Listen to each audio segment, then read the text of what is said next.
পেটুক পরিবারে আজ বানাবো গন্ধরাজ কাতলা।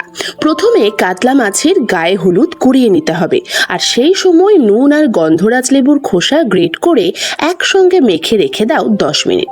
এরপর সর্ষের তেল চাপিয়ে দাও কড়াইতে। তেল গরম হয়ে গেলেই এপিঠ ওপিঠ ব্রাউন করে মাছগুলোকে হালকা হালকা ভেজে নাও।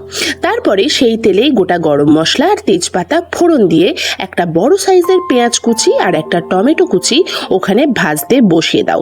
সেই ফাঁকে বানিয়ে ফেলো একটা মশলা। আদা, রসুন, পেঁয়াজ, টমেটো, কাঁচা লঙ্কা ভালো করে বেটে ওই পেঁয়াজ ভাজার মধ্যে ঢেলে দাও।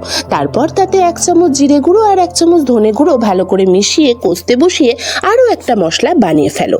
কিছুটা কাজু, কিছুটা কিশমিশ, সাদা তিল আর কিছুটা পরিমাণে নারকেল কোড়া তার মধ্যে দিয়েছি 3 চামচ মতন টক দই ভালো করে একসঙ্গে বেটে ওই মশলাটার মধ্যে ঢেলে দাও। তারপর স্বাদ মতো নুন আর চিনি দিয়ে চেরা কাঁচা লঙ্কা আর কয়েকটা গন্ধরাজ পাতা দিয়ে আবারও কষতে থাকো।